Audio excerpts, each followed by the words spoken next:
Cast. We're going to check out your replay. Let me read off what we got going currently. Mythic, you are welcome to stay, as always.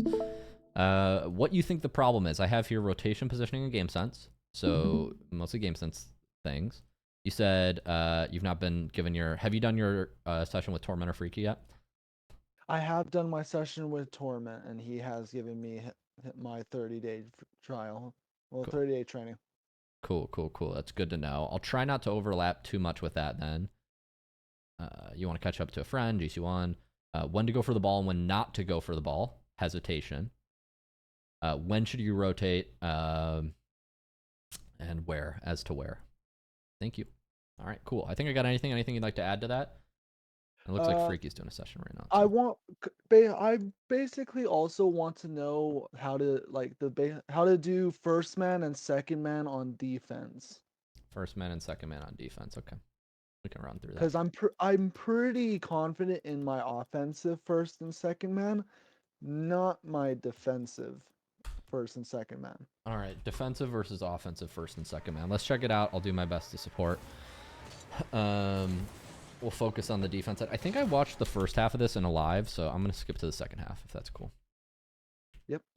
We're not going to check out the same thing anyway, since this is only a 15 to 30-minute review. So we'll watch from here. I'll remove this. All right, so we're going to cheat up here. Definitely work on kickoff consistency. I notice we're full driving and then flipping into the kickoff. Generally, Platinum, Diamond, we want to be nailing down our kickoff because it's like the most repeatable movement that you'll see every game, right? This game, we've already had 7 kickoffs. To do the math on that, Mythic, it's 3 plus 3 plus 1. 2. 2. And so we want to get down a basic double flip kickoff. Freaky actually has a very nice video on this that we've been giving out in the skill audit. Let me search for double flip kickoff. I'll send it to you in your write up. I have it somewhere in my DMs. I have a video. Here it is. Make sure you're repping this. Because I do side flip and try and speed flip. There's the video on kickoffs, but when you saw like the way I did that kickoff where I tilted my car and like flipped it up at it, I intend for the person to hit the ball into me, like for them to get the first touch. Yeah, I've seen you do that a couple times. I wouldn't recommend it. I would keep it simple and just jump and flip because the most important thing is how quickly you can land right now, and this makes your recovery quite poor. Okay. So I can understand the thought process, but I wouldn't air roll your car over. It doesn't do you any favors. Yeah. Okay.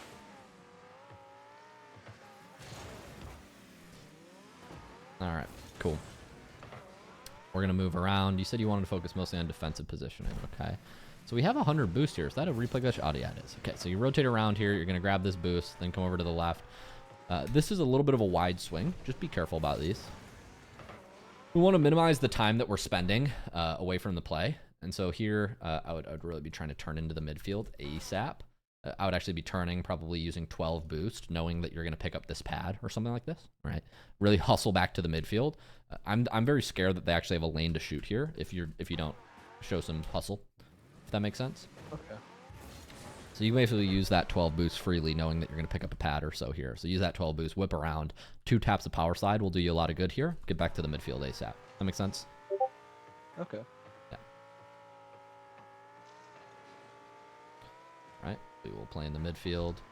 So let's talk about, second man positioning, because I can tell there are some things that we can work on as far as second man positioning goes. I teach a rule. That rule is whenever a collision is happening or a 50-50 is happening, where do you want your car to be faced? Towards the ball. Towards the ball. Exactly right. Why do you think that is? Because it offers a better cone of vision. Yes, exactly. Like, it's exactly better cone of vision, better coverage. And so both of those things are true. And so you actually do a good job here of facing the play when the 50 happens. Because now if the ball goes forward, you can just turn here. If it goes at you, you're ready. If it goes to the midfield, you can turn right. You know, provided you're not sitting right under the ball, you're facing in a pretty good spot here. I'll say you're a little far back to my liking. You're a little too far back in my opinion, but that's fine. It's not every day that your plat teammate actually makes contact with a 50 like this. So normally they just get beat, He so it's is not bad. a champ. He's my best friend, and he's the champ 2 in 2s. Oh, cool. Okay, well, this is good then. You get a nice beat here. It looks like your teammate is still going for the ball, so you can't really go. Let's watch which way your car faces this whole time. Right now, we see the ball moving this way. It's moving towards the opponent. If I had to take a guess, where's this collision on the field going to happen? Where's this collision going to happen? Right there, actually. Exactly right. And so when this Almost collision exactly happens, the ball. where do you think you want to be facing? The ball. Exactly right. So here we are, I would say, faced, because we're maybe not anticipating where the 50 is going to happen. Here I'm anticipating that a 50-50 is going to happen in between these two players. I'm trying to keep my car facing this direction. Not move up, not move back, but keep facing. We kind of drive back, which is a little confusing to me. The play slows down for sure. The reason why Yeah, please talk to me. is because at that point, when I drove forward, I was like, okay, I can go. Wait, no, I can't go. Okay. So I turn around. That's where the hesitation is coming in. Is I keep second guessing myself. Yeah. So I'd recommend you can either, you have two options here, which is position closer in the first place to this 50. Like when this 50-50 is happening, you're like maybe at this boost facing the wall, ready to go. That would enable you to go here. Then if you don't want to go here, you're right. You do have to kind of stay back, but we're anticipating that this 50 is going to happen here. So I'll just kind of brake tap and slow down. Slowly move forward here. Position in this kind of way where you're covering. You're sitting right here facing this way, right? Okay. Moving to the midfield and then moving back here, in my opinion, is a lot of wasted movement. It's a little confusing. Once again, you're just too far from the play. I can sense some amount of fear, but when there's one player sitting at 0 speed, you should have 0 fear, because what's he gonna do? Bang it on your net from 0? Like, he's backing up as this ball comes to him, if you watch closely. And by the way, this is not just an issue you have. If you watch their second man doesn't understand how to position as well, because he's doing the same thing. He's just default rotating back post when his teammate has the ball freely. And now the 50-50 comes here, and even he's slow. I don't know why he's not going here, to be honest, but he can't get a boom from this position. When he hits his brakes like this, you have all the permission in the world to move forward. Okay. So yeah, recognize when a booming clear can come. When a player is sitting 0 speed behind a ball, they're not going to slam it over your head. They're not. Here I can understand a little bit. So you're facing the play well. Here I'd be moving forward slowly, still staying facing the play the entire time. Moving back here is, I think, a mistake on your part. Okay. That makes sense? Yeah. Ball should come back to you here. Yeah, so in this position, just commit. Just go. This orange player is on the wrong side of the ball. Yeah, the reason why I thought it was because it looked like he was, like, going after me specifically. Yeah, it looks like he is, but it's very hard for him to demo you here. You can just turn right, use a burst of boost, and he can't catch you, right? It's hard to do. You need to have power slide control, so you can like zip right, cut left. But yeah, you need to bob and weave here. You need to juke him. You ever play flag football? Yes. Yeah, we need to get our jukes going. I was a menace in 7th grade flag football. That was my peak. Right, Mythic? Yeah, for sure. I was in the stands. Mm-hmm. Cheering me on, number 1. I was cheering you on with your dad. You were just a thought at that point, Mythic. You weren't even.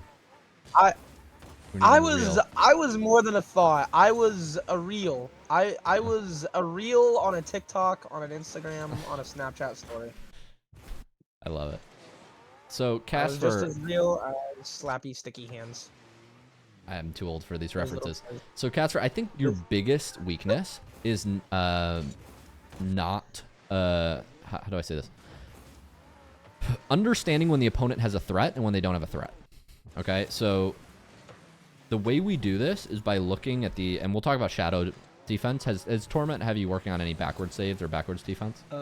No, what he has me working on, if I can find it. He has me working on touches near wall, air dribbles, clear shot accuracy, and speed flips. Real shot. These are all things that are good. These things will all help you. Then I'm going to focus on the game sense things. And I want to talk about just understanding threats, right? So you do a good job here of backing up. This is a good job backing up.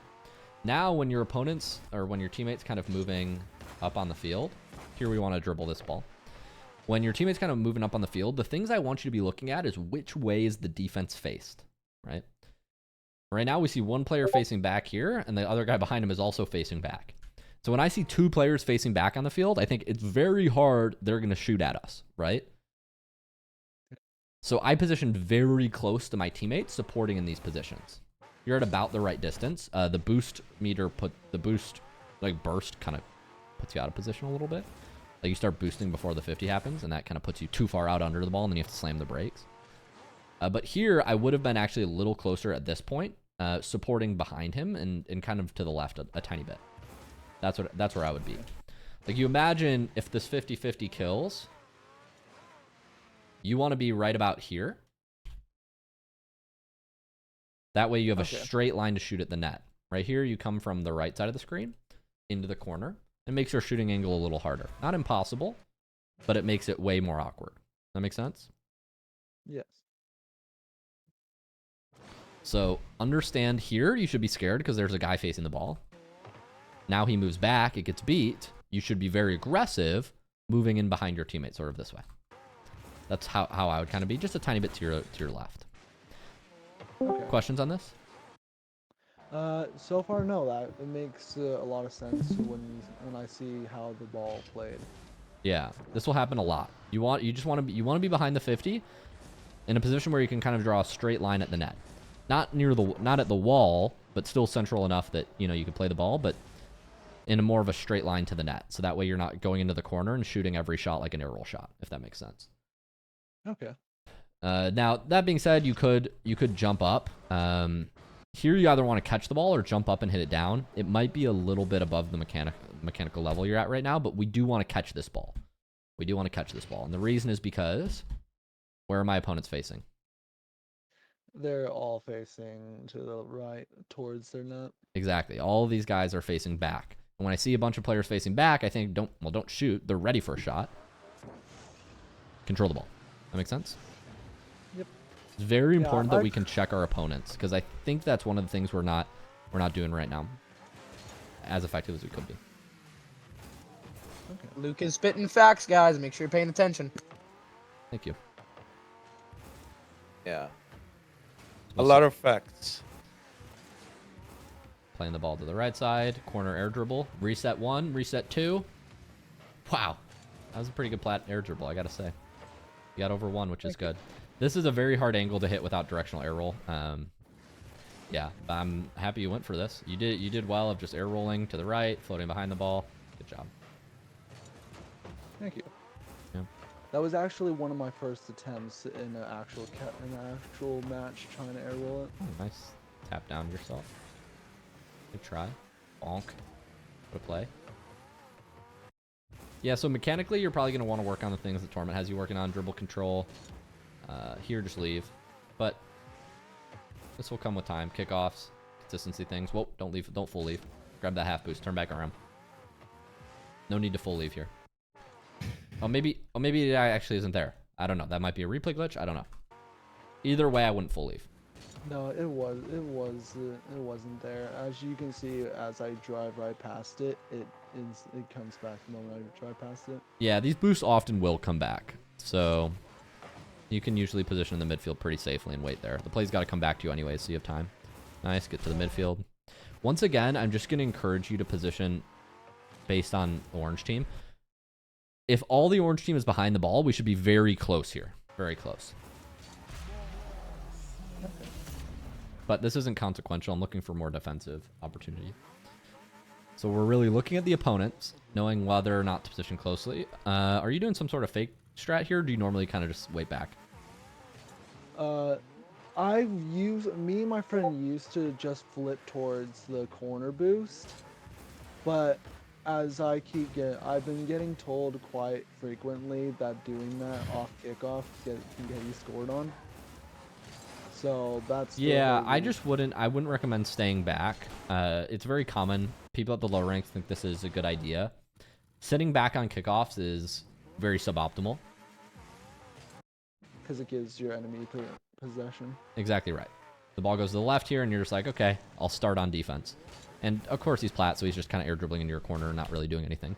But you still should, like, if you had an option, would you rather start every game on defense or start every game on offense, right? I would start every game on offense. Yeah. Now, it's funny, when I say that, a lot of plat players will be like, well, I'm better at defense. And my answer to that is, okay, but that doesn't change the fact that if you're on defense, what's most likely going to happen is you're going to get scored on or neutral, or if you're on offense, you score or neutral. And so for that reason, you don't want to sit in net, even if your defense is stronger. It's just not a strong payoff matrix. I am happy with this B, like after this one, because low Yeah. IQ was faster than me after I got it over his teammate. Yeah. So I'm happy I wave dashed off of the wall. Have It you actually kept my speed? have you heard of a term called shadow defense? Yes. Explain to me what you have. understand shadow defense to mean.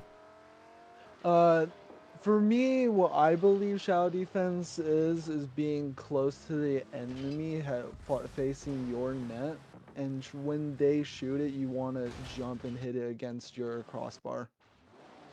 Yes. So it is going towards the opponents. That way you're facing the same way, facing your net while you defend. This is correct. Do you know why we do shadow defense? I don't remember. You'll have to remind me. The reason we do shadow defense is because when the ball is coming at us, if we are facing the ball, there's one intersection point. There's one intersection point. Think of it this way. You're facing back. When you're defending a ball from half here, if it's coming straight at you, there's one intersection point here. Does this make sense? There's one intersection point here. I'm going to show you the same scenario, but I'm going to drive at the opponent's net. I could save here, here, here, here. You have more time, effectively, because I could save it now, now, now. Okay, now I want to save. So when you're driving back at your net, you actually make it easier to play defense. You give yourself more time.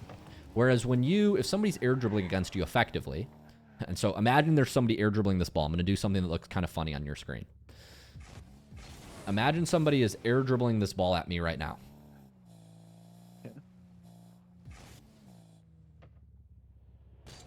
If they get one touch, they get... I'm going to do it from this side.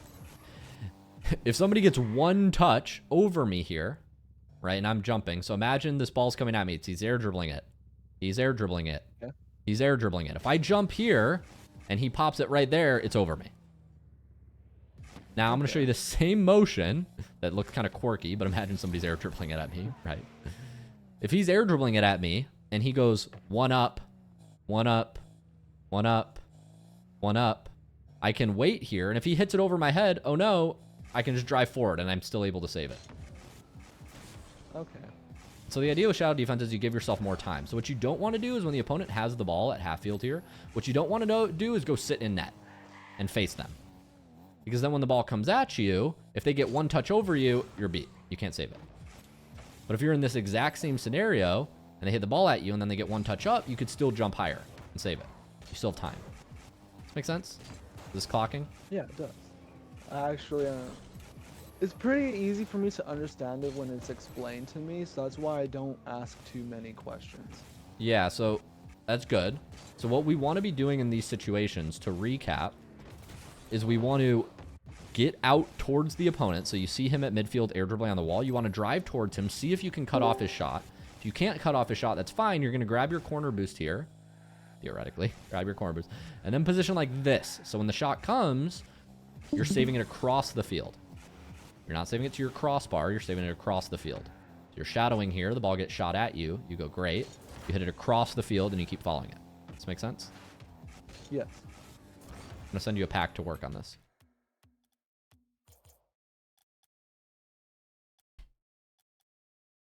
Yo, Luke, I'm going to the drop shot tourney. You think I'm gonna win? Unlikely. Tournament rank is champ 2. I don't know. There's some pretty sweaty drop shot players, so maybe not. Alrighty, so we've covered a couple ideas. We'll watch like maybe 2 more minutes, and then I gotta jump to the next, or 5 more minutes, and then I gotta jump to the next replay. and then I'll give you some takeaways. But we talked about positioning a second, so looking where the opponents are facing. If they're facing away from you, you're allowed to be closer. Okay? We talked about looking at the opponents before you go for a shot. So if 2 opponents are facing back, we dribble, we don't shoot. Okay? We talked about kickoffs. So fixing and doing our double flip kickoffs. I sent you a video from Freaky on that. So we're not doing this rollover thing. It's not effective. If your goal is to win. If your goal is just to have fun, do whatever you want. But like I'm coaching you as if like your goal is to improve and win. I wouldn't recommend that. And then we talked about facing the shadow defense. So driving, what you would do is you would drive out here, and then you would grab corner boost and you would turn back. Okay? You wouldn't go to your goal line and face the opponent, because now any touch, once again, he gets 1 touch up, just like I was showing you. It goes over your head. Everything beats you. Does that make sense? Yes. And in this position, once, just food for thought, if an opponent ever makes such a bad first touch like this, you don't even have to go. There's no threat. I don't think you're conscious that this ball can't be scored. Like, once he makes this touch, the ball can't be scored, so you just don't have to jump at all. Just let him bring the ball to you. Don't jump. That makes sense? I was just conscious of a wall stop. Yeah, there's no scoring potential from there. The best he could do is pinch this against the wall and it come middle. So just sit in the middle. Once he makes that. He can't wall stop from that angle. Wall stops, you have to be under the ball in order to stop the ball. Like, once I'm here, if I get this bad first touch, the best I could do here is try to pinch it middle. It's the best I could do. Wall stop is when the ball is up near the wall here, and I'm coming from under it. Let me give you an example. I'm coming from under it. I hit it high, and then I recover, and I go again. Right? Okay, I see. Here, I'm hitting the ball high, and I'm using the wall to go get it again. You can't do this on a botched air dribble setup. Or at least not unless you're Zen. Yes, I don't think you have anything to worry about there. Alright.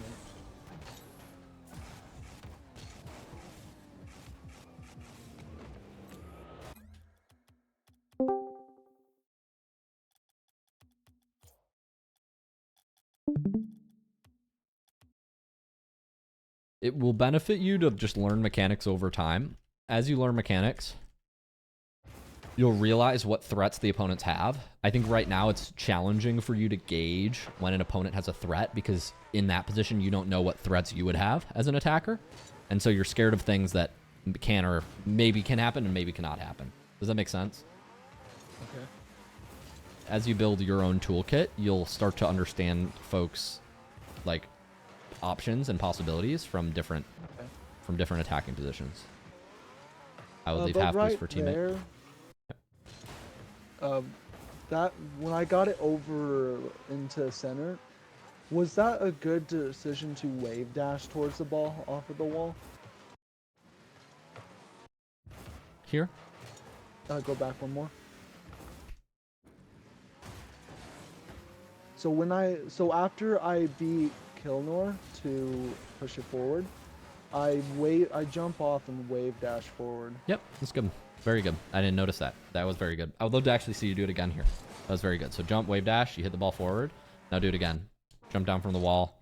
I think that's what you go for, but you just can't quite get it in time. Yes. In most cases, you want to be keeping your speed up in that way. Good speed here. Any other questions? Now, what I was told by Torment on this part is I should have let the ball roll forward and go to back post. Yeah. Instead of trying to stop it from here. I agree. So what I would do here is I would leave half boost for teammate, first off. I would leave half boost for teammate. And then I would go full back. I would grab corner boost. And once he makes this touch, you have to understand that the ball's rolling towards you, right? So zoom out for a second. If you don't touch this ball, it's going to maybe bounce down the wall and roll this way, right? And so what you can do with that information is say, okay, the ball's going to keep rolling this way. I'm going to go all the way around, grab boost, and then hit it. Does that make sense? Yes. That's what I would most often be doing here. That buys time for your teammate to get boost, your teammate to reset, and for you to get time to face the right way. Very common mistake to try to cut the ball off here. It's very difficult to do. You can attempt to do so. It has to look a little bit different than it does here. Or else, if you don't get the perfect touch, like you saw, Kilnor's just gonna come in, or lower IQ is gonna come in, and they're gonna have a better read on you you're just gonna be dusted every time. Yeah. So I agree with Torment's assessment. I just was adding a little bit more nuance.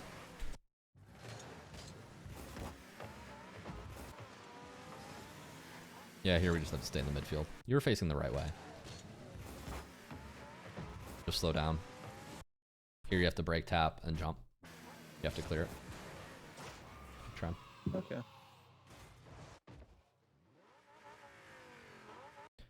So, a handful of things we went over. We'll let the clock play out here. Any questions on the kind of what the biggest opportunities are for you? So the teammates I have are usually aggressive, unlike my friend. My friend just waits for me to make a play, uses his play, and I wait for him to make a play. But whenever I solo queue, I have very aggressive teammates. So I want to learn to do better as a second man over in defense and offense over trying to be a first man. Yeah. I think the main things that I have to say to you about your second man play is, it's like we said about looking at where the opponents are facing. You can judge how close you can be positioned to the play based on where the opponents are and how many options they have to clear it. If both opponents are facing the wrong way defensively, you don't have to be scared of a clear, which I think is one of the big things that you can work on, is understanding when the opponents have threats and when they don't. Okay. Yeah. Yeah, that is pretty much it. I've got a lot of information from you and Torment, which has been really helpful for me. Good. I'm glad to help. Yeah, I think you're on the right path. You're ahead of most plats. I'll say that for sure, man. Next up is pop resets for you. So we're going to do this next week. Dude, I'm still working on resets. I'm messing with you. I'm messing with you. Do not try this. I mean, I'm getting doubles, and I even got a pogo at one point, but I still am working on trying to get a reset from the ball. Yeah, I wouldn't even stress about getting a reset from the ball. Right now, your kickoffs are the biggest thing you can work on. Like, if you just want like the fastest way to increase your rank, I'd be working on kickoffs if I were you. Like both your kickoff technique as first man and second man. It's good information. Thank you. Yep. I Happy will to put help. that down in my Google Docs. Hell yeah. We will get you a detailed report in the next day or two. My team member Lunar, she's kind of sick right now, so just give us a little bit of patience, but she'll get to it as soon as she can. Oh, okay. I'll gladly wait for that. Yeah, she'll send you something. But yeah, we'll have that over in the next day or two. Fingers crossed. I gave you a couple resources to check out here that include the Shadow Defense Pack, the double flip kickoff tutorial from Freaky. Double flip kick. One of our other pro coaches is going to walk you through that. And then if you have any questions, feel free to ask in the thread. Cool? Okay, thank you. Yes, cool. Sweet. We're going to jump and check out HH Blue. He's a diamond one. So hopefully it'll still be helpful. Thanks for coming. I appreciate you sending in the replay, Casper, and thanks for being VIP. I will plan to see you next month. I'll be VIP until I reach my goal. Hell yeah. Hell yeah. I think once a month is good cadence right now. You have a lot of time. If you need any more support, just let us know. Okay, thank you. Spooky. What is up? All right.